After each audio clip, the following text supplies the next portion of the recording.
Welcome to the Decipher the Media Podcast. This is the podcast where we talk about all forms of media and the relating to the media.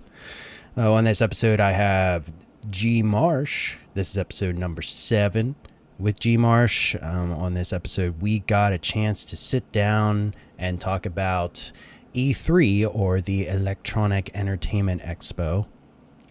I think that's the right order. Electronic Entertainment Expo. Yeah. So we got and for anyone who's not familiar with that, that's basically the biggest or one of the biggest video game conventions of the year. A lot of developers of video games come on and talk about video games that they're going to be releasing later this year or into next year and beyond that.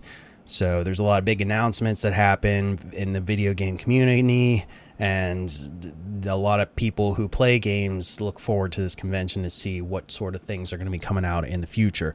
So I got to sit down with Gee Marsh. We got to talk about video games, talk about what they announced at E3, and just a little bit about what we've been playing, and kind of just went on from there. We talked about a few multiplayer games that have that we've been playing or into recently, and then we got a chance to talk about video game as an art form towards the end, which is something I wanted to ask him about, because it's something that has always interested me and something that I've touched upon on the past. So here we are with Decipher the Media, episode number 7 with Gee Marsh. Enjoy.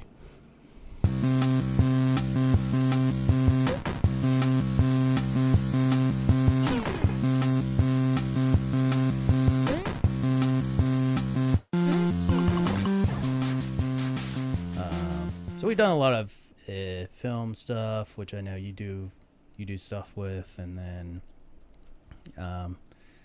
what I really wanted to get into today was the medium of video games. Yep. So why don't you go ahead and just introduce yourself? Yeah. My name is Jarrell, or G is what everyone calls me, and pretty much just big gamer. And as you said, I'm into like movies and things of that nature. Film is what we do. Yeah, that's right. But gaming is a big thing for me. I initially moved out this way to work, or to go to school to be a game developer, specifically a game artist, doing texturing and modeling and things of that nature. But somehow graduated as a VFX student. At some point, that changed well over there. Yeah. But it's, I don't know. I'm just really into it. Still really, really into it. And I am as well. So, which is why I wanted to get you on, because I know we can talk. We've definitely talked games for a good bit before. So, I feel like we could definitely have a good conversation about everything that's kind of shown up. Last week shown up last week at E3, which is the big, for anyone who doesn't know, the big conference that. They pretty much premiere some of the biggest games of the year that are going to be released either this coming holiday season or sometime in the future. So I just wanted to kind of just to start out with, see what your thoughts were about. Did you get the chance to watch any of the coverage on it? Yeah, my roommate and I actually sat down and watched every press conference. Really? There was the only one that I think during the week of was Devolver Digital. Okay. Because last year they had that kind of weird one. Did you see that last year? No, I don't think I've ever watched. It was Devolver. Like a Devolver. They always do like a parody on press conferences. Oh yeah, I think I heard about that. Yeah, this year's own was like commentary on cryptocurrency and microtransactions and stuff. And I have to still watch that one, but all the other press conferences I saw pretty much right on time. This is the first year I actually sat down to watch it, because I was just really interested in all the titles that they were talking about. I mean, you saw it, so there's some heavy stuff this year. Yeah, like I didn't watch everything. Like I just watched the ones that I kind of was really interested in, or the ones that I could catch. Right. Because I wasn't. E3's to that point now where. Well, back when I first started watching E3, they still had channel, like the G4 channel, who like they did like in-depth coverage on E3, so I always go and sit down and watch like their live coverage that they always do. You know, the guys from like the Attack of the Show or X-Play. Yeah. They would always do all that coverage for it, and that's like how I found out about a lot of things was from watching that. Right. But then, like, you know, that channel kind of dissolved over time, and then, you know, the rise of doing live streams on the internet sort of brought that back. I think last year or the year before, I forget what year it was, I actually watched the coverage on, I think Rooster Teeth did an E3 coverage show. They did again this year. Oh, did they? Yeah. So pretty much in most tech outlets that do gaming, I watch Giant Bomb. Those guys I've been watching for years, listening to their podcasts, and so my roommate and I watched their coverage, like they did a live thing. But IGN had one, GameSpot had one. Okay. I kind of figured they all had like their own little live stream that they were doing. I just went on, I think Twitch. The companies that were like hosting their official channels just had all the streams. They had the stream, and then Twitch had their own stream as well, but it was like a variety of stuff, I think. Yeah, so if I wanted to see something, I just went on Twitch, and I was like, oh, hey, there's Bethesda's live stream. I'll just watch that on Twitch, and so it's so much different from than like 10 years ago when I was like watching it on G4. Yeah, even the presentations are so different. I mean, I was pointing it out to my roommate because the PC gaming one was very much a guy in a suit standing on a stage talking about it, having the developers after the trailer come and talk about it. I was like, wow, this is very old E3. You know? It was like old E3 was like trying to be showy, but it was kind of awkward. It was like in this weird high school awkward phase still for years. And then now this year, more than most years, I feel like this year was more being entertainment altogether as a show rather than just pushing out the games, which makes sense to me because you can buy a ticket and go to E3 now. Right. You know, so they want to make it worth the money. There are a lot of people who fly out from whatever state. I mean, they've done that before in the past, but I think it got to a point where they were trying to make it... I don't know if they were trying to privatize E3 at one point or what the...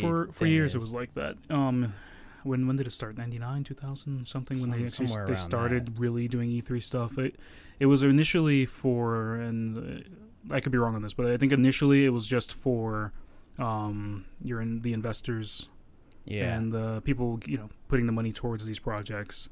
Right. And then just the developers and the news outlets. Because even back then, it was all magazine-based stuff, PC Gamer magazine and then Game Informer, stuff like that.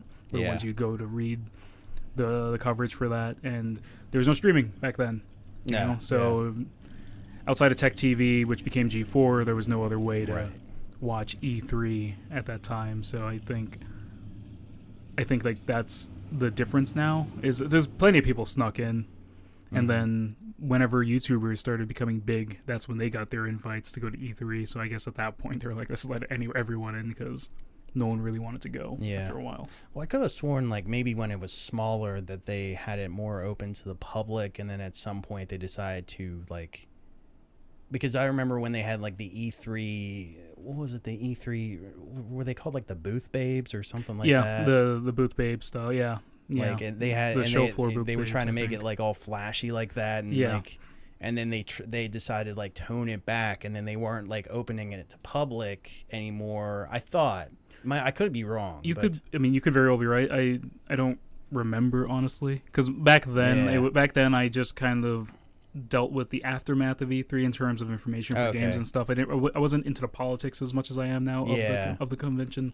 The way I think it was the Booth Babes were a way to kind of course good reviews from reviewers and such, because I remember I think like early websites, like early IGN had segments that were like, hey, these are the best booth babes of E3 or something of that nature. Yeah, it was just maybe it's not IGN, but I remember going online and seeing that stuff back then. And I mean, you could tell that E3 was still in their early stages, and they were trying to.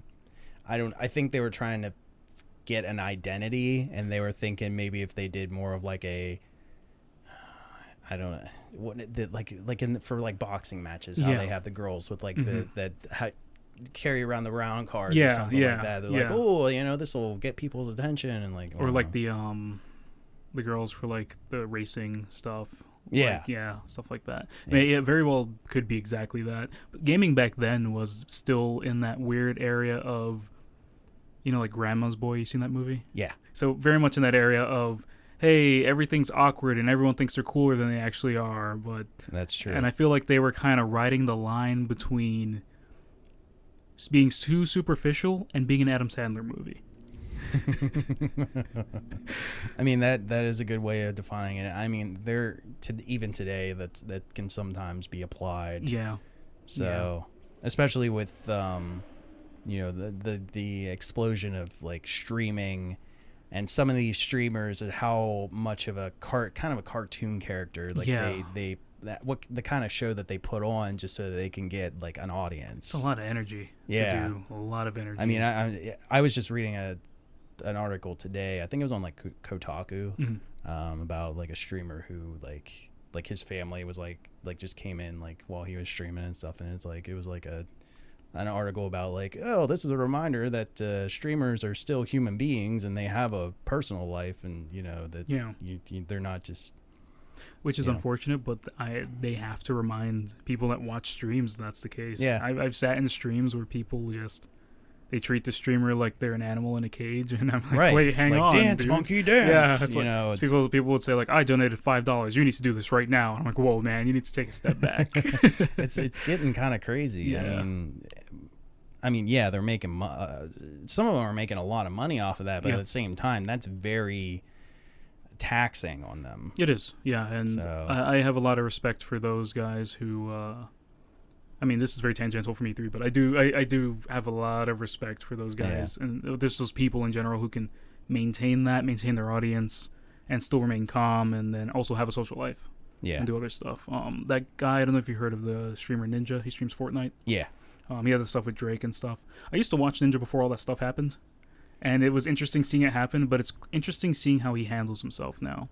Because, the artist Marshmello? He's a DJ. I'm not familiar with Marshmello. Okay, he does EDM music. Okay. Or EDM style music. And the other day I was in his stream, and apparently he went to a tournament with Marshmello or something. I was like, it's weird that he's just able to just play games with these big name people now and such. It's crazy. But he's a cool guy, and he's trying to keep a very relaxed, kind of good atmosphere. Yeah. So that's my contrast, kind of hope for the future thing when it comes to gaming. Because E3 this year seemed like it was that middle ground. There were some press conferences that were more than cringeworthy, to say the least. Mm-hmm. I don't think I watched any of those. The big ones I really watched were Bethesda was the one that I was most focused on. Yeah. But I did catch at least the video, the trailers they premiered for Sony's press conference. I didn't catch any of Nintendo's because it was like, I think it was during the day while I was at work or something. Yeah, Nintendo was I think it was 11 in the morning our time or something of that nature. So like I completely missed it. But one of my coworkers, I would like walk past his desk and he's watching all the Nintendo covers and be like, "Oh, Pokemon Go, huh? Or Pokemon Let's Go, huh?" Yeah, they showing some footage for that, and just like ask him a bunch of questions and stuff. I actually like the concept of that game. Yeah. I saw a lot of people giving it hate, but I think they've said that that's not even the next main Pokemon game. No, it's not. It's kind of like, I mean, I feel like they're just kind of testing the waters with the new mechanics. Yeah. And I feel like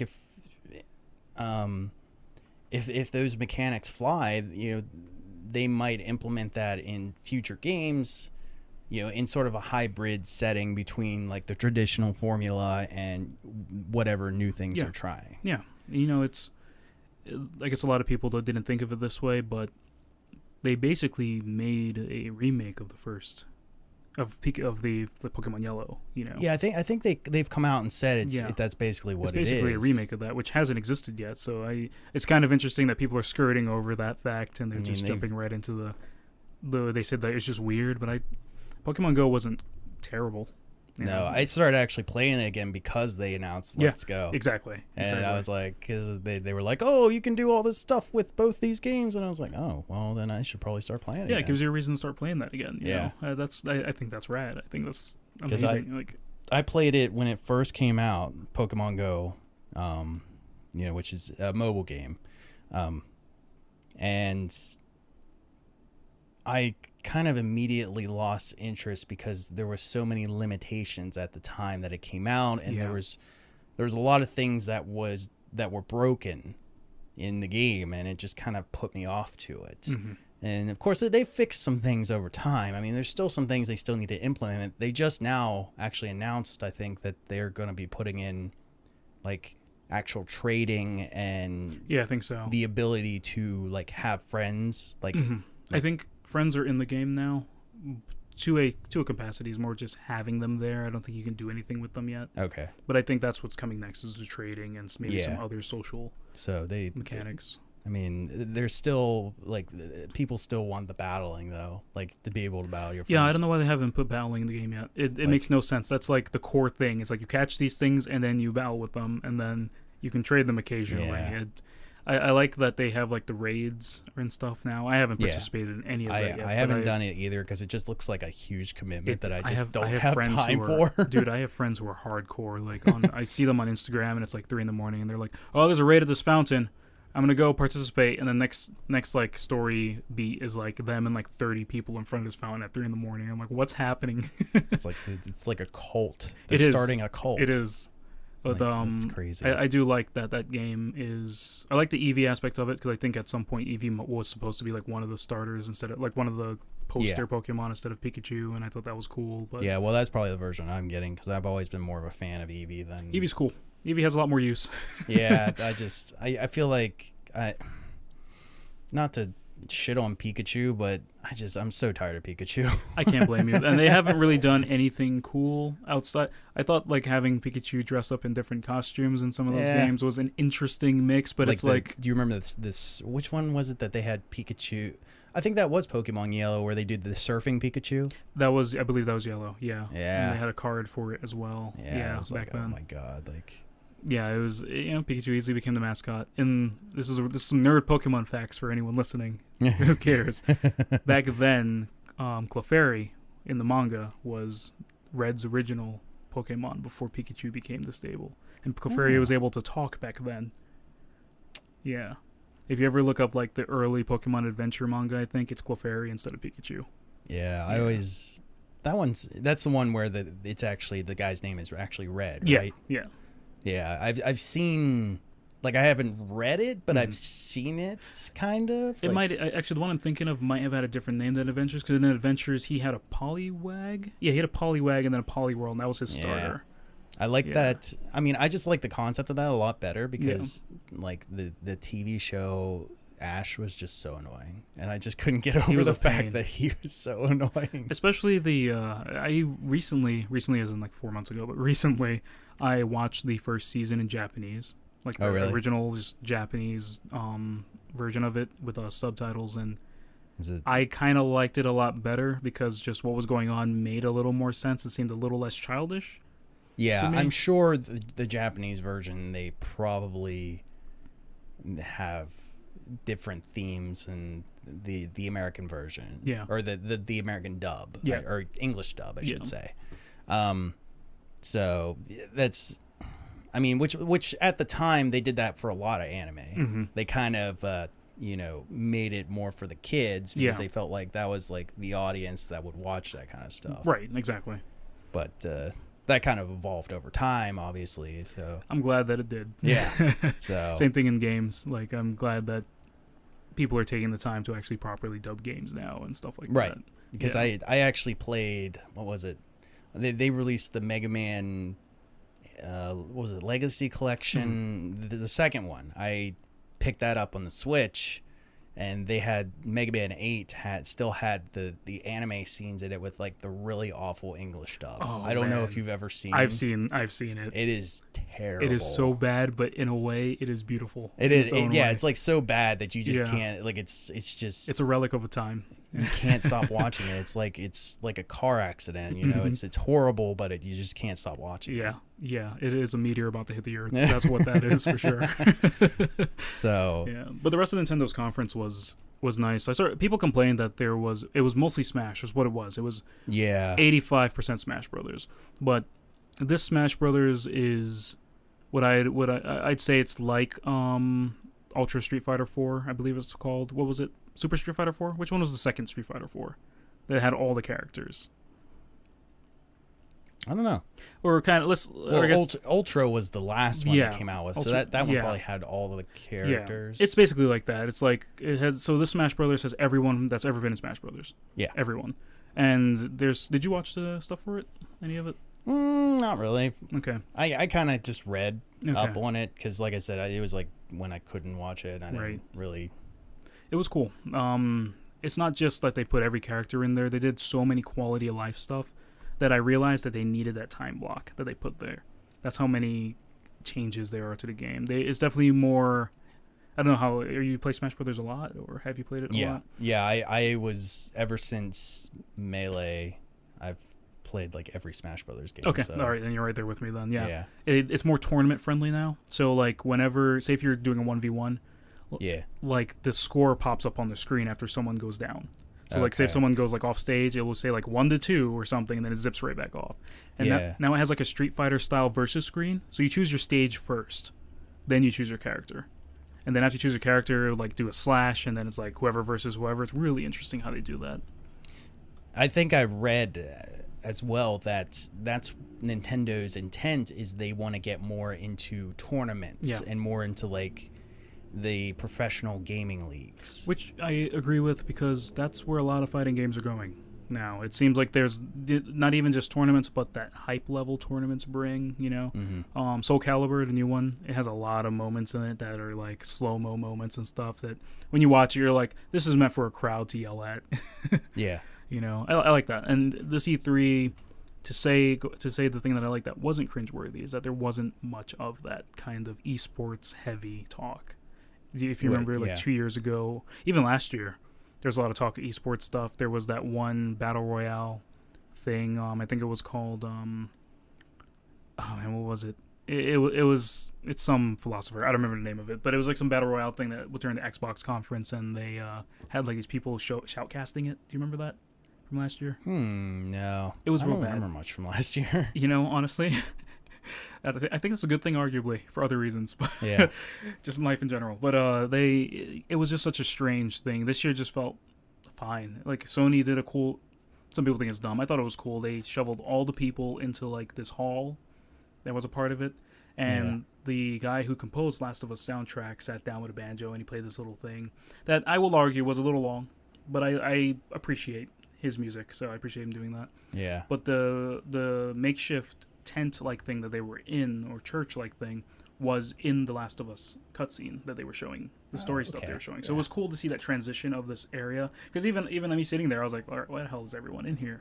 But then the moment they started the trailer, I was like, oh, this is cool that they have that kind of one-to-one situation. I was really afraid that they were going to do a zombie outbreak situation in there. I was like, I don't know if that's exactly tasteful. Yeah, it's like you want to make it interactive, but only to a certain to a reasonable extent. And and I can see I saw some people saying they were a little annoyed because after that they had to get shuffled into another bigger place that had bigger screens for the rest of the press conference. Like that one place was only for Last of Us. Yeah. And that was it. Yeah. And that other thing was cool because they started Ghost of Tsushima. Did you see the trailer for that one? The gameplay stuff? Yeah, is that the samurai one? That's the samurai one. They have some gameplay stuff. The instrument I don't remember. Oop, I just punched that pop filter. The instrument I don't remember the name of it. They had the guy who's like a master of it playing, and I just thought that was cool. Yeah, but it's Sony. They have the money. They have the resources. I thought that was cool. But that game was one of the things that I was looking the most forward to this entire E3, and it just blew my mind visually and in terms of combat and everything. It was insane looking. That's one I'd 100% recommend checking out. I think Sony really, kind of shined more than any of the other press conferences just because they had so much. Yeah. And so many titles also that everyone's kind of looking forward to. I was going to say, I think Sony a lot of people had their eyes focused on it. I mean, Ghost of Tsushima, obviously Death Stranding.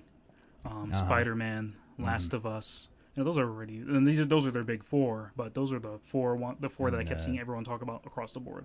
I mean, other announcements just throughout E3. I mean, Resident Evil 2 remake. Yeah. Like, it's basically a new game. Like they went and they really remade it. It's not just a remastering. It's like an actual remake. It's not like what they did with the first Resident Evil. Yeah, exactly. So that's cool. And then Microsoft had some interesting ones when they bought a lot of those. They bought a lot of those companies. So they have like a lot more first party companies now. The guys who did State of Decay, they own them now. So they're a Microsoft studio, which is expected because State of Decay was outside of on PC, only on the Xbox One, I think, right? Yeah.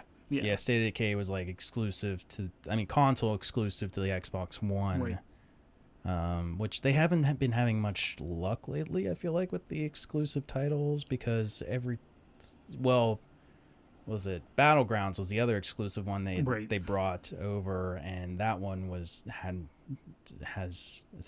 I think still has a lot of issues with it. Yeah, the console one is, from what I've heard, pretty and it's still behind the PC version. Yeah. And then I think State of Decay also has its own issues with it as well. It's pretty glitchy, but the first game was pretty glitchy as well. The first game was like that too, yeah, from what I remember. But they showed Halo Infinite was their trailer. A lot of people don't know if that's another mid. A lot of people are guessing it's a mid-level game, kind of like how ODST was. Oh yeah, or Reach. Or Reach, yeah. It's called Halo Infinite, so who knows? They may try to be getting away from the number convention. I don't know. I kind of tagged out of the Halo franchise after 3. I used to be a big fan of that, and 3 was like the hardcore one for me, like 500 hours worth of game. I didn't put that much into it, but I was too into 3. I beat the story, and then I played a little bit of multiplayer. Didn't really like the multiplayer, and just kind of gave up on it. Yeah, and Halo 4 was okay, but I fell off of that series as well. And then they showed the trailer for the next Gears of War game. That actually looked pretty good. I like this direction that they're going, being a little more serious with things, because the original Gears of War was definitely like, I'm a 16-year-old boy and drinking Mountain Dew and listening to Disturbed.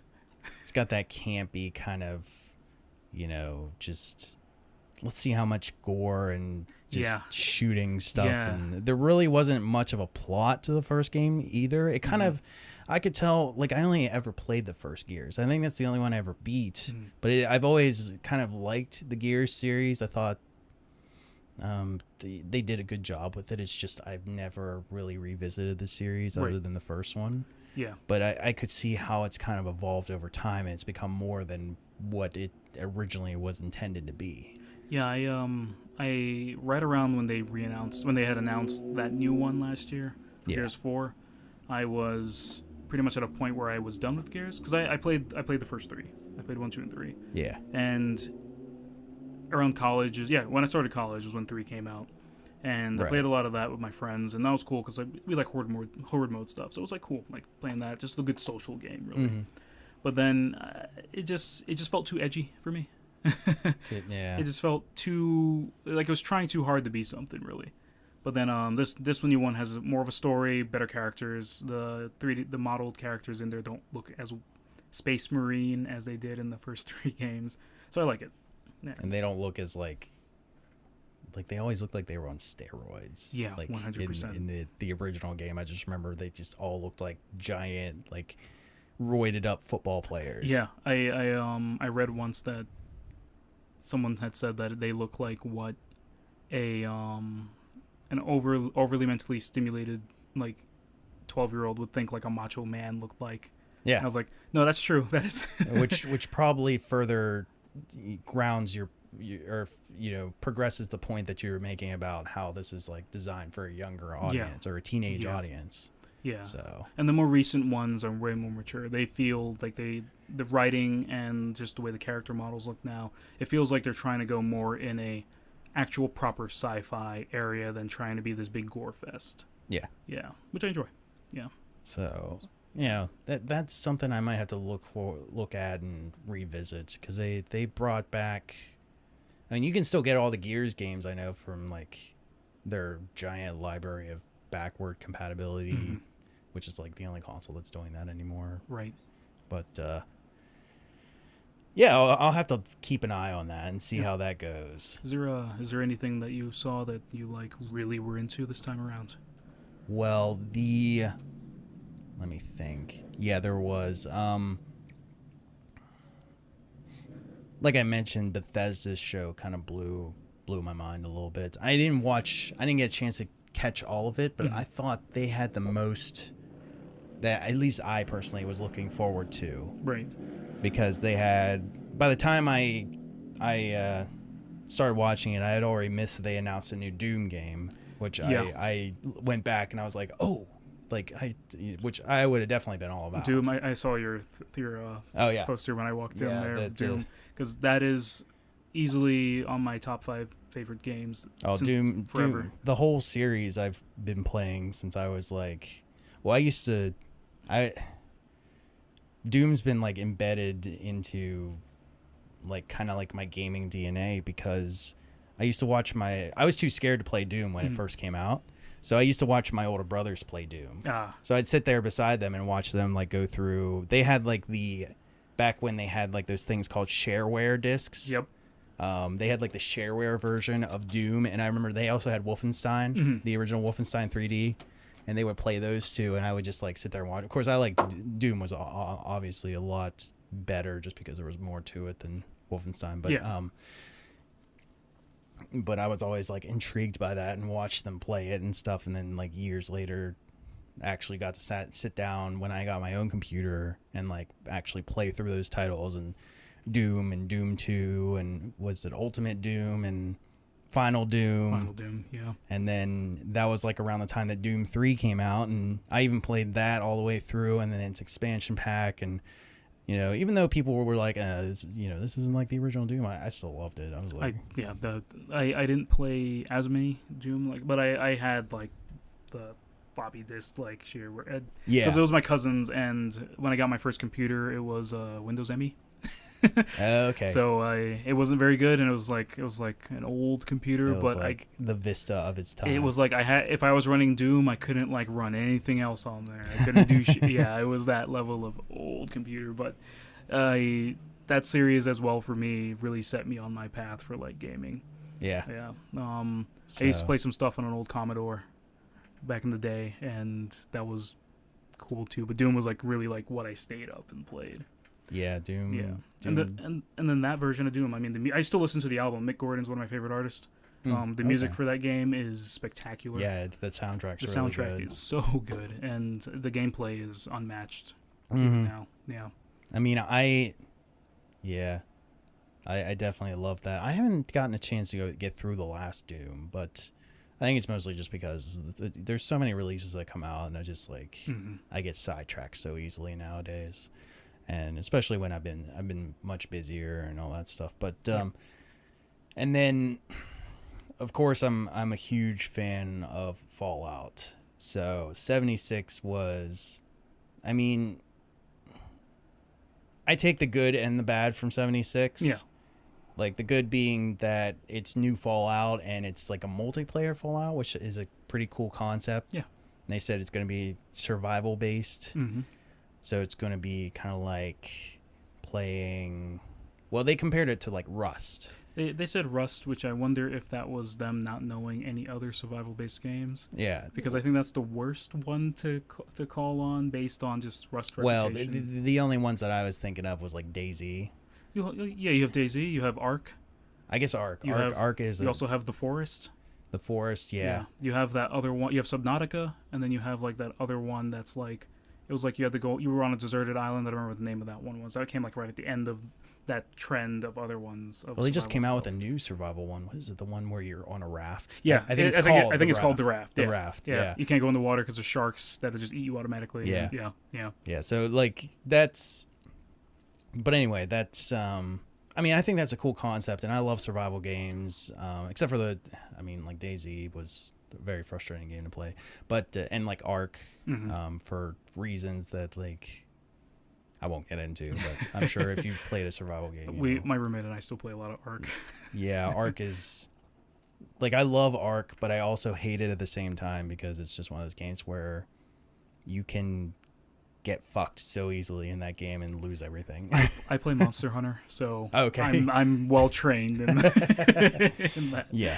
So, but so this concept really sounds awesome to me, and the way that I can't remember his name. He's like the face of Todd Howard. Yeah, Bethesda. The way that he explained it seemed really cool. Like, it's not going to be like those survival games where you're just going to, die and lose everything and lose your base and all this stuff. He says it's pretty easy to, like, pick back up where you left off. Yeah. Which I'm glad that they took into consideration. They seem very self-aware with this one. They even said private server stuff will be coming later, not part of initial release, but he said you can play it like a single-player game if you wanted to, and a lot of people were upset because they thought that this was going to be much like Rust and these other survival games where it's you're on a map with a bunch of people and they can just mess your day up. Yeah. They can just mess everything you're doing up and stuff, and people are still kind of cautious about it, which I am as well. Yeah. I like the concept of it, but at the same time, I want another core Fallout game. Yeah, I think that, I guess my worry would be how much are they going to have the game depend on online connectivity in terms of social stuff. I read somewhere that they weren't even going to have like NPCs in the game. Yeah, I read that. I think there was a counter argument saying that would be something that would happen, is that there will be NPCs. Yeah, because I don't know how you could play it. Like, that would be strictly survival. I think the way that and this is my prediction, is the way they might handle that is have the Vault 76 be your world hub. That's where you'll probably be able to see quest on terminals or find things. Yeah. That's where a lot of your like trophies, in a sense, world trophies will probably go, because they showed that trophy case in the trailer. That's probably where you're going to be able to do all your customization and everything. But then as you start building your bases out there, you can start doing that at those bases later. Yeah.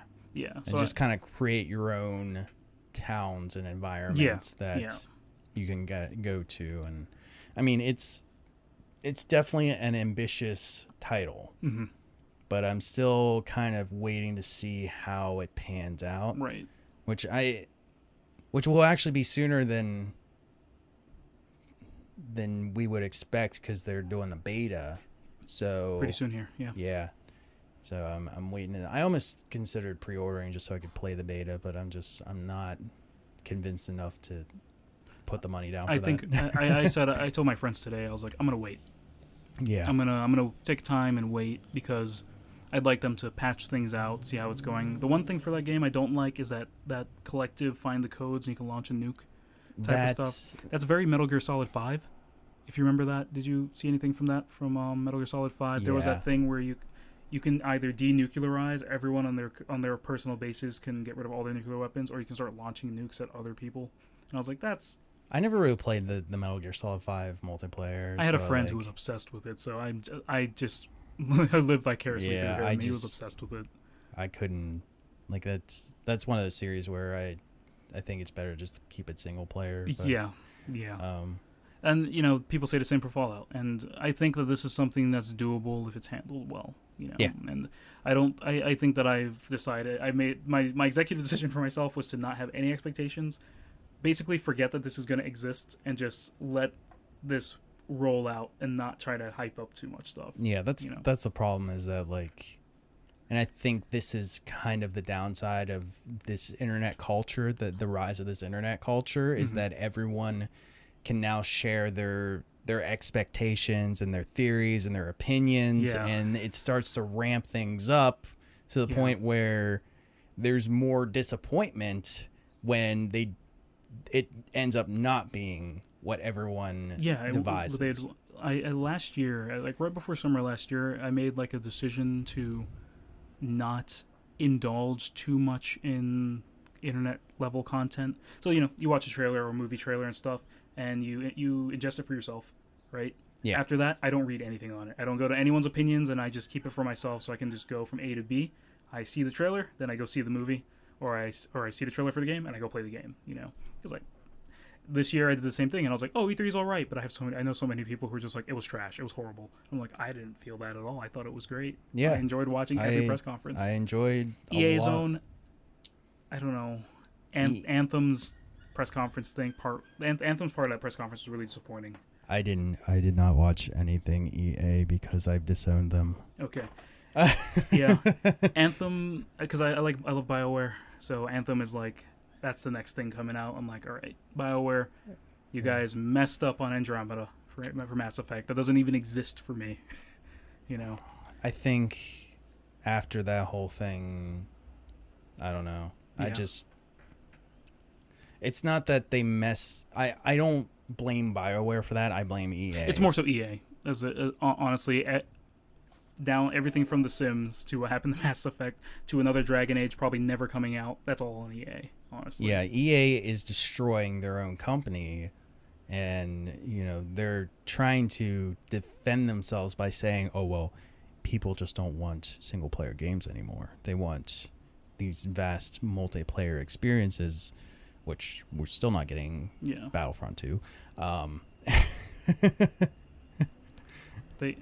They had some Star Wars stuff at Yeah, they announced a new Star Wars game. Yeah. Which I didn't really watch much about that. It was okay. It wasn't. I'm just not as impressed nowadays because I just don't know what's a money grab right now with that franchise.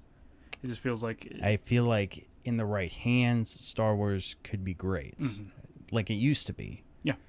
Like LucasArts, they did all their own games, but with that sale to Disney, it just kind of threw it up in the air. And unfortunately, EA was the company that got the licensing deal for Star Wars until what year? It's a limited time. I'm sure they still have more years to go. I don't exactly know what year though. I mean, they'll probably try and renew it, but hopefully Disney will. Who knows? Disney is like a tyrant at this point. Yeah, who Disney's just unstoppable. Yeah, they're gonna just. They're completely unstoppable. But that's a whole different discussion. But yeah, EA. I don't know. It's gonna take a lot for EA to right their ship, and I don't think, I feel like they have this sort of, at this point, this sort of narcissistic point of view, in the way that they do business. It felt that way during their press conference. Arguably, a lot of people said that they are arguably the worst part of E3 this year, and I will agree with those people that they were probably the worst. Ubisoft was just out there and all over the place, very entertaining. It was kind of, depending on who you are, it's cringy to watch some of the stuff that happened, but... Was there just a lot of rabbids? No, they did you not see Ubisoft stuff? No, I didn't watch any of that. They started off with Just Dance, so they played this video of a guy of a person in a panda costume and a bunch of other people dressed up, and they came out dancing with live music and stuff. And at first I thought it was dumb, but then at the same time I was like, if I paid almost $300 to be sitting in this room, you might as well have a guy in a panda suit be on a stage dancing with a bunch of people, Yeah. So that was cool. They showed some stuff. They showed some stuff from The Division 2, which was great. Oh. They showed actual gameplay with a new trailer for Beyond Good and Evil 2. See, that's the only thing coming from them that I'm actually looking forward to. Yeah. I have high hopes for Division 2. I saw how the first Division came to be, and I just really kind of turned me off to that series. They had to keep updating it to just fix so many, and it just wasn't good. Not only that, but that sort of genre that evolved from those games like The Division and why am I blanking on the name right now? Destiny. Yeah, that sort of genre where it's it's kind of the loot shooter genre. Yeah. I tried to get into Destiny. I tried so hard to get into Destiny. It was a social thing. For me, I don't think I would have played as much Destiny 1 as I did if I didn't have other friends playing Destiny 1. Yeah. Yeah. That's exactly it, because that's why I tried to get into it, because everyone was like, oh, yeah, Destiny is great. And then I tried to get into it, and I'm like, I don't see the reason why this is great. Right. I think it's that level of progress versus grind. Because that game has a heavy grind on Destiny for weapons, for just armor and stuff like that. Even just watching videos I watched some of their achievement hunters videos on Destiny, and how they would just grind, and they would have to devise strategies in order to get through these loots or whatever the raids. Yeah. And that's the thing too, is and I guess so little just inside. Growing up, I played a lot of South Korean MMORPGs and Chinese MMORPGs, and that's a staple of those games. That's why they do so well in those countries and stuff, because it's Yeah. The amount of hours into grinding. But the raids are fun because it's like this big boss, and you have players who are logging on that you probably would have never seen him before, who have crazy exotic gear and stuff, and it's like, I want that, you know? Mm-hmm. So I understand the phenomena of it, but on Destiny, I fell off of Destiny, but I play a lot of Diablo. So I do a lot of dungeon grinding style stuff. Yeah, I've been trying to get into Diablo too, and that's another one that I'm not sure about yet. Yeah, Diablo I don't even recommend to people. I tell them that I'm immune now, but I keep drinking the disease. Yeah. Yeah, that's how I am for those style of games. Unfortunately, I'm a big JRPG guy too, so it's like games that involve a lot of grinding and character building. I think that it's part of my personality. Even like the whole battle royale genre it's evolved into sort of like that social aspect of. Yeah, and it spread so fast so quickly. Yeah. You know, like I saw a lot of people when Fortnite came out. They were like, obviously that South Korean court thing that just happened. Right. With Tencent and them, which is weird because they own shares in both sides. Tencent's one of the biggest. For those of you who don't know, Tencent owns a lot of video game companies. They own a lot of just stuff in general. Honestly, I believe Tencent owns a lot of stuff. So, chances are your favorite TV show, your favorite music artist, they probably are owned by Tencent in some way. That whole stuff in South Korea, like it won't fly here, but it'll fly there. But you know, people are saying that they copied off PUBG. But it's Epic Games, you know, and it's like...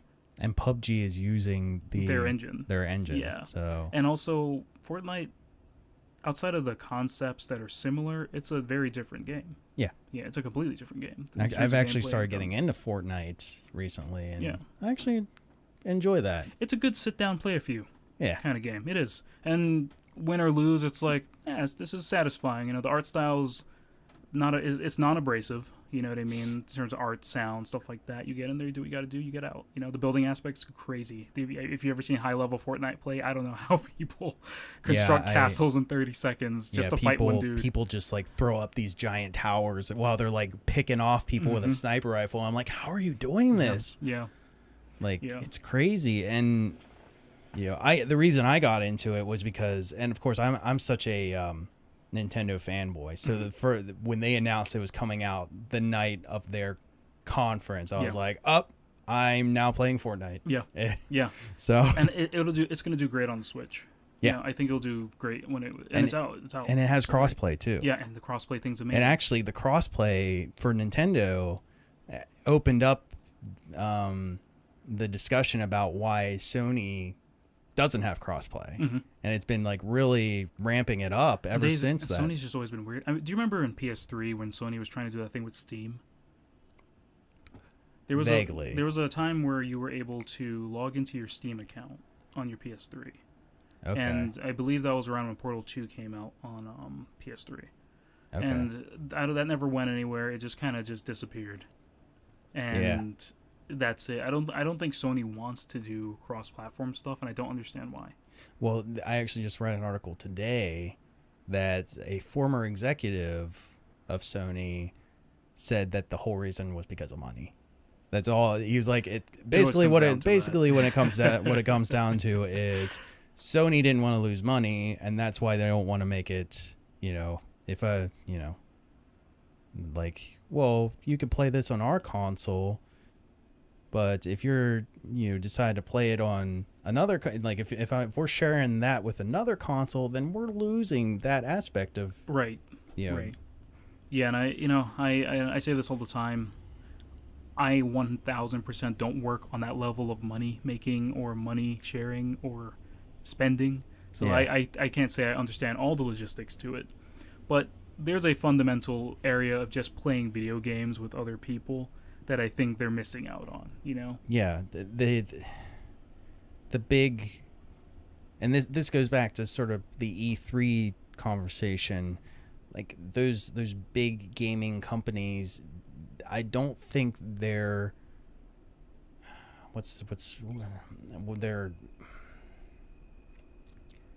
they've kind of lost, like the principle of it. Yeah, they've kind of lost the principle of it. I had the words and I can't think of what I was going to say, but basically, you know, they're not connecting with their players anymore. Yeah, no, they're because not. they get to such a level, beyond, they grow to that height, and they're not thinking about. They're just thinking about a business at that point. I was going to say, I think like what it comes to now is you have this separation of creativity and investment. And they will always favor investment. Yeah, that's basically they want to please the investors, so that's why they're going to be like, well, we can make money from loot boxes, and we can make money from this and that. Look how we have battle royale games in our mainstream now. You know, the new Call of Duty has a battle royale mode. Right, they want to capitalize off of that. Battlefield now has a battle royale mode, which is weird to me because Battlefield, in a way, has always been battle royale for how big the maps are and how many players are in there. Because there was deathmatch in Battlefield. So it's like, that's basically battle royale. The term battle royale, I feel like people don't understand the term battle royale. Battle royale has been around for a long time. Yeah, I mean, look at the movie, which was a manga beforehand, the movie Battle Royale, which is what this is all based on. And funny enough, the first like battle royale, you can say game mode, really, because you know how like PUBG is saying like they coined a lot of this.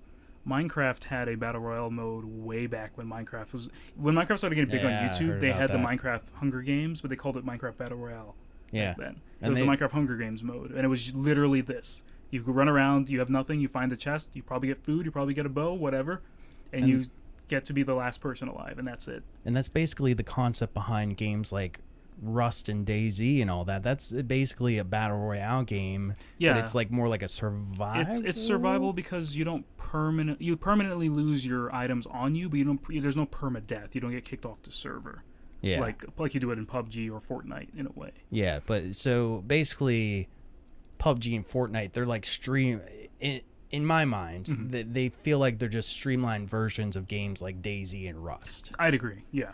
Well, I mean, look at PUBG. I mean, the guy, Player Unknown himself. I forget his name. I think his name. I don't remember. I don't remember what his name is. But he was a modder for DayZ. Okay. This mode that he created. PUBG is his mode that he created for that. I believe that he separated from it because everyone was just playing that mode.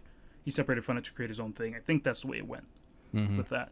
So it's like it's not even like this was anything that's too original to begin with. No, but it was just upsetting to see like the new Call of Duty game, like Black Ops 4, having a battle royale mode. They're trying to cash in at this point. Yeah, and they're spinning it as, oh, this is our version of it, and I'm like, everyone's version is a version of it. Hunger Games is a direct ripoff of the Japanese movie Battle Royale. You know, everything is derivative of something else. So I mean, and that's how it's always been. I mean, we're gonna keep. As we progress, that's how it's going to happen. It's going to be a derivative of something else, and I think people need to keep that in mind and keep the lawsuits to a minimum because you're kind of losing the message at that point. I think the way it works in South Korea is they look because creativity in that country is taken so critically, like professionally, like much how business people are seen in this country. Right. Over there, if you were like, that's why they have like pop idol schools and like esports schools there, because it's like if you take like a creative thing, that is like something they look up to. South Korea, which I think is great. You know, a lot of brain power goes in that stuff. Yeah, you know? I mean, if you have a passion for that kind of stuff, that's great. That there's an outlet for that. Exactly. You can go to school and actually be financially supported for it. Yeah, exactly. I mean, that's here in the United States, it's a lot different. Yeah. So a lot different. Like it's a dog eat dog world, and you can't. I mean, you could follow your dreams, but it's not always guaranteed, and there's not always like people or a community there to support it. Exactly. And I just wonder where this is going to go with this, and I think the battle royale thing is going to fizzle and die because there's just too much of it happening now. Yeah. Every other game is going to seemingly have a battle royale mode in some way. And there are so many fake versions of PUBG between the phone and now on VR. There seems to be like 2 or 3 different Battle Royale VR games now. Yeah. And I just saw one on Steam that was like they were marketing it as a ripoff of PUBG. I can't remember the name of it now. There's a channel on YouTube called Node, and they play that one a lot actually. I'll pull up Steam on my computer right now and I can find it. Because I guarantee it's right on the front page.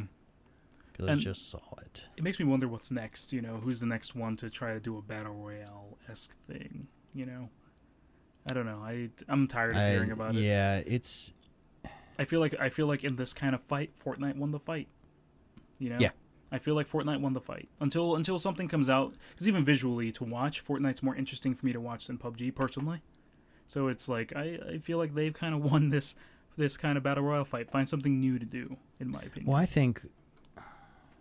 honestly, I think Fortnite had potential before they decided to jump on the battle royale train. I really liked that Horde stuff that they came out. Yeah. I was waiting because it took them years to actually talk about it again. It was like maybe almost 4 E3s ago now that they showed that first trailer. I remember Fortnite. watching, I think, again, it was Achievement Hunter. They were playing, when it first came out, they were playing those Horde modes. And I was like, that's a really cool concept. Yeah. I like that. I thought it was really cool. And they had all this lore set up for it and everything. Yeah. And then they were like, Battle Royale, and let's forget everything else that we had in this game. And you're just like, well. And I was disappointed at first. Like, I 100% was. And then I thought about marketing, and I was like, no. They are, this strategy, they came in at the pinpoint time. Yeah. To market a battle royale game based with that style and such. From a business perspective, that was brilliant. Mm-hmm. I mean, but again, as a gamer, a little disappointing. It was disappointing. Yeah, it was. And unfortunately, like when it comes to gaming, and that's what I learned this E3. I think my age has caught up with me in terms of gaming. Because I've been gaming for majority of my life. You know. Mm-hmm. I think it caught up with me where I see people looking at a lot of trailers in E3 and just on Twitter and stuff, they go, eh. And I'm like, what do you mean, eh? What the hell do you mean, eh, for some of this? A lot of this stuff is really rad, you know? I don't think people understand either at this point in time, maybe because the market's getting a little too oversaturated. I'm not sure what it is. But think a lot of work goes into these games. Yeah. A lot of blood, sweat, and tears. Yeah. Like, these are people's lives. They're working, you know, long hours and, you know, missing their families. Mm-hmm. Again, going back to like the kind of the similar concept of these streamers that people don't see, that, you know, the people that work on this stuff have, you know, these personal lives, and they're putting a lot of time and effort into their product. They're trying to not only survive on themselves, but they're trying to be an entertainer. Mm-hmm. And I was explaining to someone recently that just because the fashion of how it's presented is different, they're very much doing what a celebrity does before they become a big celebrity. It's a constant struggle. It's starving. It's not having an audience all the time. It's having a very small pool of people knowing your name. And it's you putting more effort to give yourself work than other people trying to help you do it. You know, if I wanted to be an actor and move out to California, that's exactly the same way I'd be living. You know? Yeah, absolutely. It's a tough life, and people, you know, don't always succeed, and that's the sad truth about it. But I have so much respect for people who work in gaming. Like they're mostly underpaid. The amount of hours is that's right beyond what I could even imagine having to work on something. And when something doesn't work and you have a deadline, like I couldn't imagine the amount of stress on to deal with. So that whenever stuff like, again, Ghost of Tsushima, because of how good it looks and just how it plays and stuff like that, like me looking at that, I'm like, we're hitting some kind of uncanny valley of dark future. Yeah. I mean, even look at the Cyberpunk stuff, which was my biggest thing. I actually just looked at the Cyberpunk trailer today. And I was just blown away by it. That's been what I've been waiting for. Like they showed that trailer 5 years ago now. The original trailer with the girl who had like the blades coming out of her arms. Do you remember? Okay, I don't remember that far back. That was 5 years ago, man. That was when they showed when Quantic Dream showed that PS4 trailer when they were building an Android. Do you remember that? So years ago, they showed that trailer. You could probably still find it. But that Android, did you play any of Detroit Become Human? No. Or watch anything from it? I watched a little bit of it, and I just I was turned off by the idea behind the game. I liked it. I was surprised that I liked it because I don't typically like anything written by David Cage. Well, David Cage, what else is he famous for? Heavy Rain, Beyond Two Souls. See, those games I could never get into. Right. And that was the reason. Like, just that story. I guess I don't know how you would describe the genre. It's more like a storytelling, interactive story. Yeah, I would say I would, and I recently, just because of this particular game, because of how it was done, I would say I would call it interactive cinema. in the way it is. Interactive cinema. That's what I would call them. Yeah, because especially the amount of writing that went into this, and they have actual actors and actresses who were just in this game, which is insane seeing them in these roles. I mean, the guy Hank, who's one of the detectives that you do, who's a partner of one of the androids you play, he's the guard from Shawshank. Same guy. Okay. Same face. You know, stuff like that. I'd have to go back and look. Yeah. But that the woman android Kara that you play in Detroit, she was that android they were building like 5 years ago in that PlayStation 4 trailer, which I thought was cool. That's a connection that's cool that they put together, which is interesting, you know. But yeah, going back to like that, it's like I watch that stuff and I'm like, the amount of hours, man. Look at that Cyberpunk trailer. Did you imagine having to 3D model and animate all of that? Yeah, dude, that's a lot of manpower, a lot of hours. You know, it's just a lot in general goes into that. And then, you know, I go on Twitter the day after and I have people who are just, they're like, wasn't into it. I'm like, what do you mean, dude? And this goes back to the conversation that I had at the beginning where, you know, there's still those people out there that they're kind of, what did we say that we mentioned how, what was the discussion we had like at the beginning? I'm already forgetting.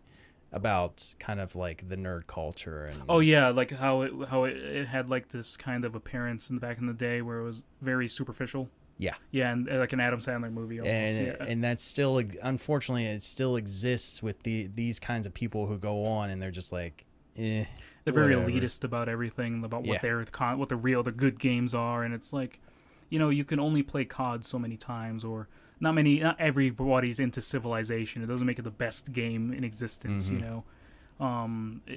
That stuff personally bothers me. What was the one for me? Undertale. I was like, but you don't play Undertale. You experience Undertale. I'm like, Undertale is interesting because it's like there's a subculture, I believe, of and I would consider myself one of them, like a subculture of like emotional gamers, and they play games like they get really attached to concepts and characters and stuff. Yeah. And I feel like, but I appreciate that because I appreciate that in media and shows and stuff like that. When a game has a character I'm attached to, I'm like, that's good writing. If that's a well-written character, I can tell. I'm like, that's absolutely. But when it becomes a little too much, and then no other game, people are like, no other game's as good as this. Because I've seen people say this isn't as good as Undertale for some games. I'm like, you need to back up a little bit, dude. Yeah, not every game is going to be that. It is in its own right, you know, accomplishes what it set out to do, but it's not like, you know, you can't really hold it on a pedestal. No, precisely. Yeah. Yeah. Then I saw a lot of people saying that stuff about Nintendo this year, where they were like, Nintendo is just getting worse every year, and I was like, their stock did drop, but I think it was just that, I don't know. Maybe investors were expecting more out of Nintendo this year. That's what I think happened. Again, it was majority Smash Brothers. They showed a trailer for some mech game. I love mechs, Gundam, whatever. Yeah. I love mechs. So anything mech, you know, I will sit there and enjoy it. But the trailer wasn't that good.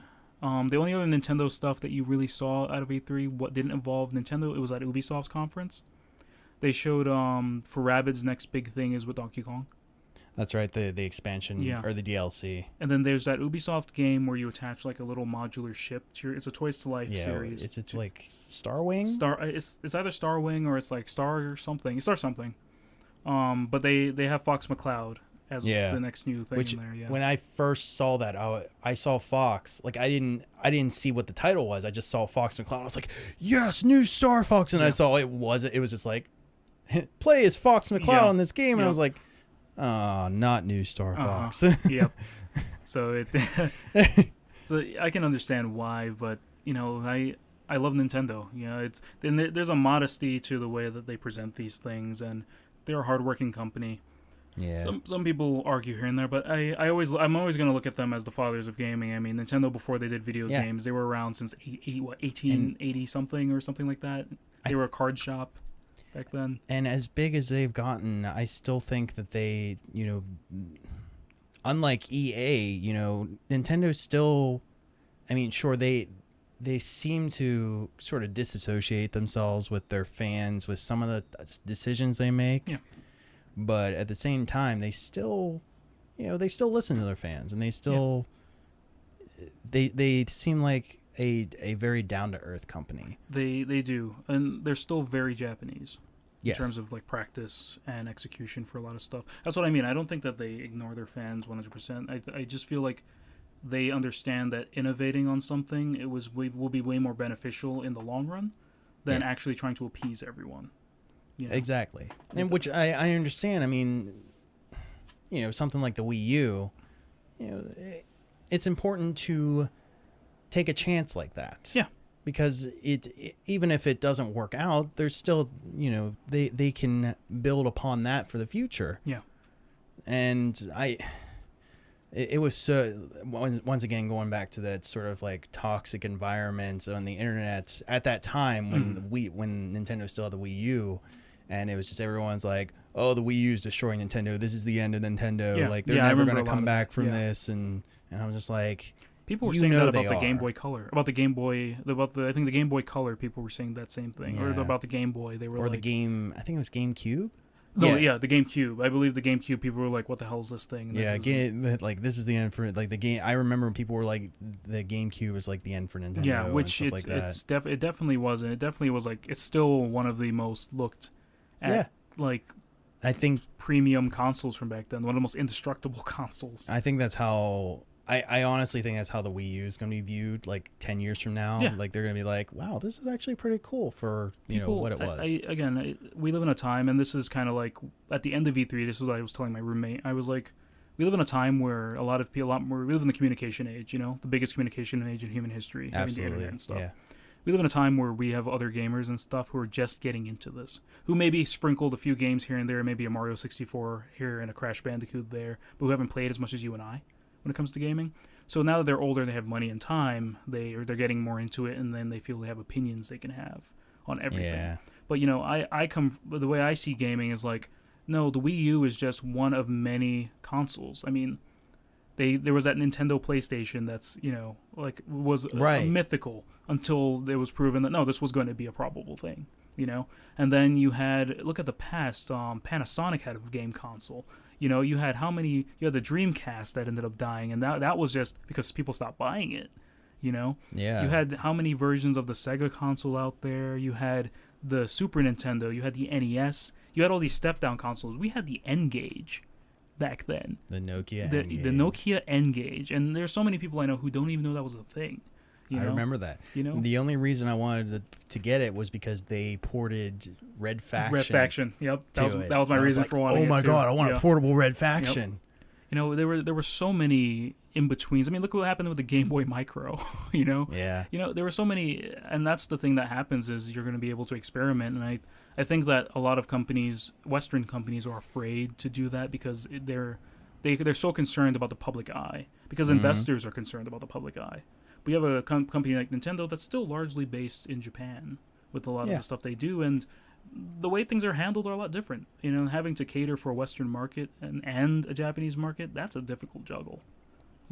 Like Ridley's only in the game because the Western market wanted it for New Smash. The Japanese did not like Metroid. They don't care about Metroid there. It didn't do well in that country. It did well here though. Mm-hmm. So which is why we're seeing like Samus Returns and. Yep. And Prime 4. Yeah, Prime 4, yeah. Which, did they ever come out and say who is developing Prime 4? Prime 4... It's not Retro, right? It's not. I just had this conversation. I forget who developed it, too. Crap. I just had this not too long ago.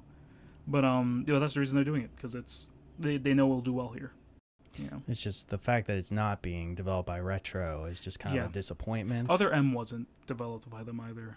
Was it? Who did no, Other M? It was. Was that It was like a collaboration between Nintendo and Namco. No, not Namco. No, it wasn't Namco. It's another Japanese development company. I don't remember who they collabed with for Other M. It was. Team Ninja. Oh yeah, Team Ninja. Okay, gotcha. Yeah, I'm pretty sure it was Team Ninja did part or developed it. Yeah, and I wonder because we still have TGS coming up here around the corner. We still have Gamescom. Gamescom's gonna have releases and it's gonna have more trailers for stuff. Yeah, so there's. So that's why I told a lot of my friends. I said, hey, even if you were disappointed by E3, you got to remember that the E3 used to be the big one. We have PAX now. We have PAX South, East, and West now. You know, we have Gamescom, which is over in Europe, which is huge. Gamescom has become so big in the last 3 years. TGS is going to have a bunch of the Japanese games. I want to see more Devil May Cry stuff. I was really excited for that. Yeah. Yeah. That trailer was really. I didn't get a chance to see that trailer, but I saw. I think did you play the Xbox 360 one, Devil May Cry 4? No, I haven't played any of the Devil May Cry games. Those are good. Yeah, I like them a lot. You played Bayonetta? Yes, Bayonetta I've played. Same company. Same concept. Same concept as Devil May Cry in terms of combat and such. Right. Platinum Games, yeah. So Devil May Cry, I believe, yeah. Mm-hmm. That it looks good. It looks real good. It has the attitude from DMC, and it looks like they took some stuff out of the anime and manga content from Devil May Cry while bringing back some of the old tropes from the game. So I like the way it looks. Yeah. So I'm again, there was so much this year to be happy for in terms of that. I will say the PC conference was weird and kind of cringy and disappointing. If you see any bad E3 compilations, you're probably going to see a lot from the PC gaming conference. Well, PC can't really have its own exclusive conference because I feel like there's a lot of PC games out there, a lot of PC gamers, but a lot of it is also not very exclusive to the PC, so it's not. They had stuff that was like Anno, and they're bringing back Theme Hospital. And this is stuff I've never heard of. So yeah, those are your games that have always been on PC, exclusive, on Steam or on any sort of download capacity. They've always only been released on PC. And maybe that's why I haven't heard of those. Yeah, because it's just something I never really got into. Yeah, I play my PS4 more nowadays. I have a lot of PC games, but some stuff on Steam, like Half-Life and a lot of the Half-Life episodes. I don't know. I have 400 games on Steam, so I don't even know. Oh yeah, I have a ton of games on Steam as well, and it's hard to go through that whole library and decide what I want to play. Yeah, right now I'm going through, because of 76, I'm just going through a Fallout phase. Yeah.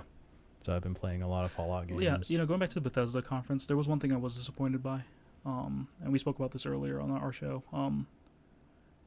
It is 10 years from when Fallout 3 came out.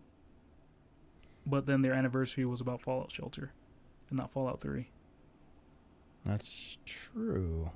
You know, what I expected, what my prediction was, hey, we're probably going to get Fallout 3 on the Switch and probably get a remaster for the other consoles or something, you know? Because it's Skyrim came out on the Switch. I was like, they can definitely. That's right, and I was kind of hoping that because Skyrim came out for the Switch, that they would port some other stuff to the Switch. Even if they just put New Vegas on the Switch, New Vegas was great, you know. Even if they just put New Vegas on the Switch or something. Yeah, people are obsessed with New Vegas still. They're like, oh, nothing will ever be as good as New Vegas. We can step back. I just like New Vegas, you know. I was like, yeah, New Vegas had a great story and all that, but I wouldn't go and say that. I think every Fallout game had its perks to it. I like New Vegas more than 3 personally. Maybe it was the time where I was in my life back then, or just what I needed to play at the time. But I think I liked 3 more, but that's only because I think I liked the environments more in the game. I was more into the Capital Wasteland than I was New Vegas, or what do they call it? Not New Vegas. They call it is it the California Republic? Something like that. I don't remember. New California Republic. They talk about it in 4 a little bit. I think there's some stuff about it in 4. Or is that an organization? I can't remember now. I was just playing New Vegas too, and I can't remember anything about it. But that was my ultimate disappointment with it. Is I know a lot of people who like Fallout Shelter. It's cool that they're bringing it out on the Switch and PS4. Yeah. But I played Fallout Shelter for all of 25 minutes and then never played it again. Yeah, it's one of those games where I like to play it when I have some downtime, but I'm not gonna obsess over it. That was Pokemon Go for me. Was I'll just take this out to see what's in the area. Put my phone back away. Yeah. Or I'm just I'm sitting in or I go down to the Starbucks down the street and there's 2 Pokestops. The Starbucks itself is a Pokestop, and then there's one right across the street from it. Just grind items. Farm all the items from there. To keep getting those items. Yeah. That's a little more interactive to me and worth my time than a Fallout Shelter. But that's my personal taste, our personal taste, I guess, in that regard. But apparently, a lot of people still play that game enough to warrant another release like this. They wouldn't just release this because they personally believed that the people loved it. They're also not really losing money on it. Yeah, exactly. So, because I don't know. Yeah, that Elder Scrolls Mobile looked cool. Yeah, I don't know. I'm worried that it's going to be almost too much like a mobile game. It looks. I mean, it might. That's what I'm worried about too. I'm worried about microtransaction-y stuff being in there. But it seems like it is so far what they're saying. It's just dungeon crawling, and it's very old Elder Scrolls style type of stuff, which I think is cool. To bring that back in a way. Yeah, maybe that'll like please the people who are like, oh, Morrowind's the best Elder Scrolls, which I just don't understand. Nothing will ever beat Morrowind. I'm just like, oh god. And then they have Skyrim. They have the Elder Scrolls 6 coming out. Skyrim, Skyrim. Sorry, it's Skyrim. The Elder Scrolls 6 coming out, and I think that's. I see a lot of people who are really hype on that, but I also know a lot of people where their gaming started on Skyrim. So I can see why Skyrim. It was definitely defining for a lot of reasons. Yeah, and I would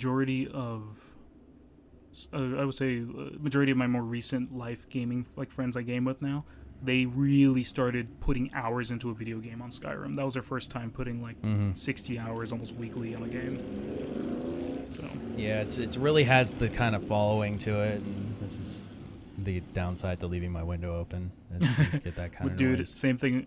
You get motorcycles. I get trucks. It's just it's either that or we suffocate in this room. So yeah, I completely understand. So yeah, it's and going back to kind of defining video games as a medium,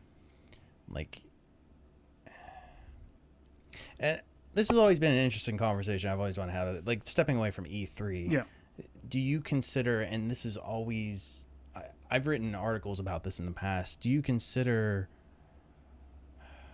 video games an art form? I do. Yeah. Yeah. Whenever you have an idea, shape, color, whatever, you put that on paper and you draw it out, you write it out, sketch it, you just make it physical, that's art. You have a collaborative effort done by 50 to 100 people doing that, that's a larger art piece. Gaming in general, even down to just the coding is an art. There's an understanding and a stroke to that, much like a master painter that you and I probably couldn't fucking understand. Yeah, right. But seeing a person sit there in front of a keyboard with their eyes focused in and they're bringing life and movement to something basically by just ones and O's, that's art. So to me, gaming itself is an elaborate art piece. That's how I feel. It's much like you may have a painter. Say 2018, we have a new age painter, right? Someone made that canvas. Someone sliced the wood that canvas is sitting on. Someone made that palette. Someone made those paints. You know what I mean? All these collaborative efforts to create art. It's art. That's the way I see it, at least. I find movies to be art. I find music to be art because of that collaboration. Because it all starts from just a general idea. Yeah. And it's sketched out in its own unique way. Yeah, and then the other thing that's always argued, I think I wrote an article arguing against, who was a big critic against video game as an art form. It was he passed away a couple years ago. I know his face. I don't know his name. I forgot his name. Roger Ebert. Yeah. He was always against considering, he was a big movie critic, and he considered movies, an art form, something that was up there with classic art pieces and things like that. But he said video games will never get to that point. I, in college, met someone, because I eventually switched over. When I was in graphic design, when I switched over to visual effects, motion graphics, we had to work a lot with film students. And I worked with someone who was exactly like that. Who did really? He was younger than me, by the way. I was probably 22 at the time. He was 19. And he just didn't think video games were art. He was so adamant about it. Well, He was just naive because Yeah. he was younger. Yeah, and my argument to him is the argument I'll say right now is I said, all right, in a movie you have actors, a director, scriptwriter, cameraman, Yeah. director of photography. You have a lot of these roles, gaffer, everyone's working on stuff.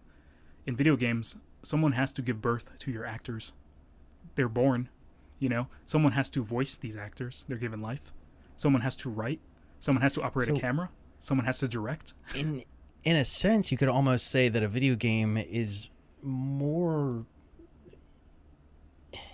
by definition, art than a film, because you're creating every element to it. You're not creating the actors for a film. No, you're playing God, like in a way. In a way, you're bringing life and creating a planet and creating these quote unquote living beings, like in a way, and functions to this reality. Mm-hmm. Yeah.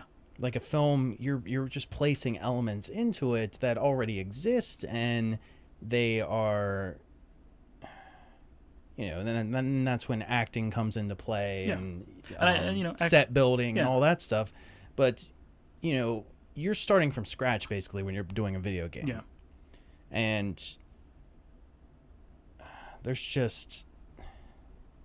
there's a lot more that you have to kind of visualize when you're doing that. Yeah, because if some say for a shot in a movie, if granted you have time and budget for reshoots, right? One or two scenes, the stand-in you have the person isn't exactly working. You need to swap out that actor or actress, right? You can find another person if you have time and the money for it. In gaming, you have to code, and probably rewrite a part. Say if they don't like the way that 3D model looks, gotta code this thing again. You know what I mean? Yeah, and essentially, you can say it's the same song and dance, but it's like one has to be completely reimagined while the other is just a person walking in a room. Yeah. And maybe they're both. And that's where the argument kind of grays, because if you really start digging deep, you go crazy thinking like, all right, they're the same, whatever.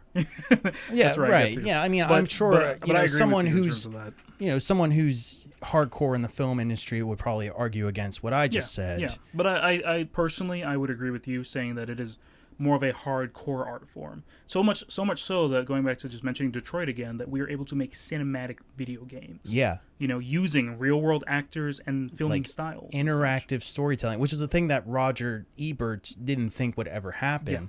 And I don't think to this day, like if he were ever to play Detroit Become Human, if he were still alive, he probably would still say, well, this doesn't count because, and I have to go back to the article that I wrote years back about it, but I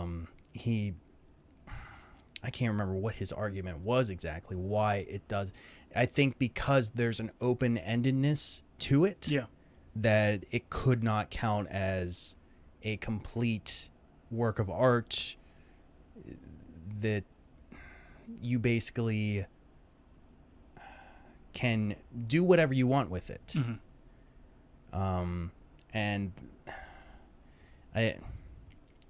I'm honestly trying to pull from memory here, and I can't exactly word how I'm trying to. I think another direction you're going in. Just knowing how he is, I think another direction you're going in. Like describe, he's trying to compare it to like a movie, and how a film has all these elements that it completes. It's a linear process, or it's a linear timeline that you have here, and as opposed to a video game where it's more open ended, and you have the choice to not partake in that story. Yeah. And because of that takes away the sort of shine to it. It's what he was trying to argue. Right. Which I disagree with him, because you can do the same thing for a movie. I can zone out any fucking movie I want. I can sit there and say, I'm done with this. But if you're zoning out of a movie, is that still the same concept as like if you were just like, say if you're playing... I mean, the one that is the biggest example is Grand Theft Auto, right? Where you can pretty much just do anything in that game, right? Right. So because they call it pretty much a sandbox game. So like, if you don't partake in the story and you just go around driving around, shooting, whatever, like, is that the same as like if you were to just like, you're still partaking in the game? Yeah. You're just, when you're zoning out of a movie, you're just not partaking in that medium altogether. I guess what I should say is I can play Punch Buggy while watching a movie rather than following the story, if that makes sense. Okay. I'm still using the movie for this thing I'm doing, but I'm not exactly paying attention to the movie itself. Like if I'm playing I Spy when I'm watching a movie, Yeah. Or like you're making a drinking game out Yeah, of the movie exactly. you're watching. But like you're watching a B movie and you don't care about the story or characters. You're just making a drinking game for whatever moments might happen in this. Or doing like commentary, So that's what I mean. I feel like movies are just as open ended in that regard because people make drinking games out of bad movies and stuff like that. Yeah.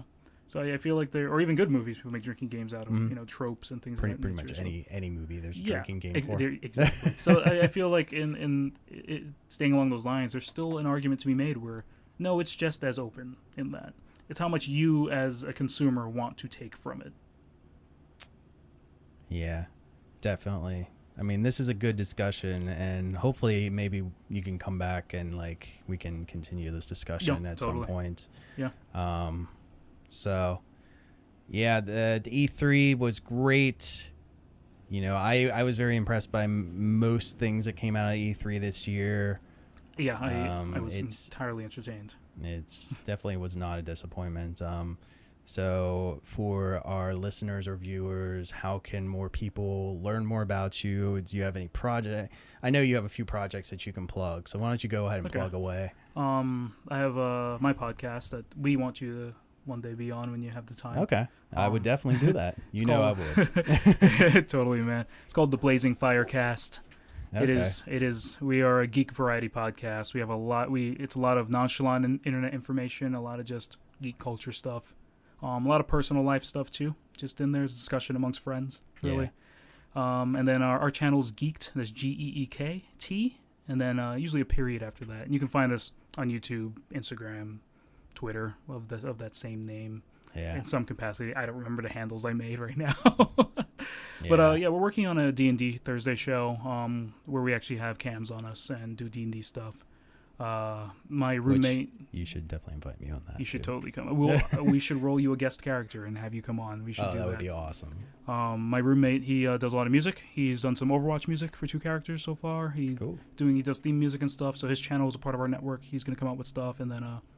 we have a D&D show with 3 of the people I know who play the most D&D, talking about making homebrew systems, making your own characters, playing D&D for the first time, doing a bunch of stuff like that. So a lot of stuff. We have our anime show. We have our TV show. We have a lot of stuff. So coming out in the near future. So yeah, so check my man G out and all his content and, his colleagues as well. So producing some pretty solid stuff. Yeah.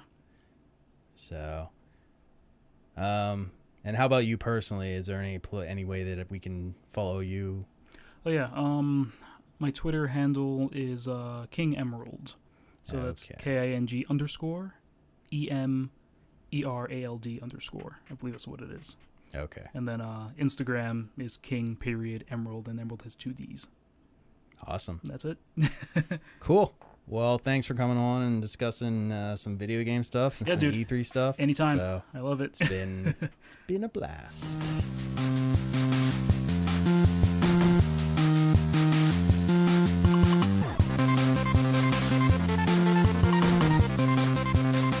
This has been a Cipher Media production. For more, go to ciphermedia.com.